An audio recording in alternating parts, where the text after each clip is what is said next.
English-speaking country. English. Mm-hmm. See, when I first saw that on the map, I thought for sure it was going to be either Portuguese or it was going to be Spanish, but wrong on both counts. It's the only English-speaking South American country. Is that right? Mm-hmm. Okay. Well, that'll make it a lot easier if you decide you want to go and serve with the Needers Greater and not have to change the language. And where is Guyana located exactly? It's in between, there's Venezuela and Suriname on two borders, and the ocean on the other, and then Brazil on the other. Okay, Brazil to the south? Yeah, kind of southwest. Okay. Yeah, we're right up there on the corner, northwest corner. But yeah, that was one of the reasons I wanted to go to Guyana, is because I wanted to serve in a Spanish or an English-speaking field, but I wanted it to be in a Latin country. So I was thinking, oh, well, maybe I'd go to Mexico and serve in English-speaking. But then I was thinking, well, then I would be talking to like Americans that retire and go there. And I thought, well, then I'd just be having the same circumstances I do right now. And so I was it was up in the air and I didn't know where to go. So when I heard it was a South American country and English-speaking, the girl that told me about it, I thought, oh my goodness, that really sounds like right up my alley. That sounds like something I want to do. So that's one of the main reasons I selected Guyana. Okay, good. Well, what's the climate like there? It is blistering hot. That's the hardest part about it right there. Hot, hot, hot all the time. Like I wake up in the morning, my hair is down, and 6 o'clock, by 7 o'clock I have to put my hair up, because even the weight of the hair on your back is like, it's too much. You can't take it. So, yep, it's really, but when you're out on studies and bicycling from study to study, a lot of times there's a breeze, when you're in the shade of the palms, it's manageable. Now, when I Googled Guyana, where you were living, it did look like it was kind of dry. Mm-hmm. By the picture, the satellite picture. Yeah. But then, not too far away, there was an awful lot of green.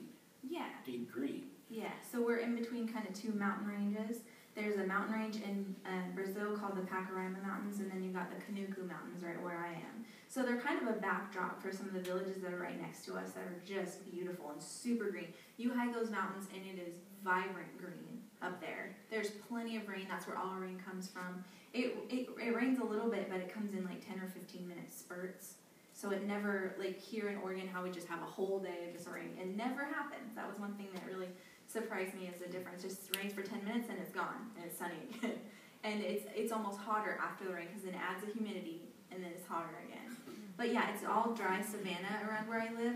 We have, the plants we have are like, we have palms, a lot of coconut palms, Ite palms, which is like a small sourish fruit, and it has kind of a scaly skin, like a snake skin, and you bite off the little scales and spit them out.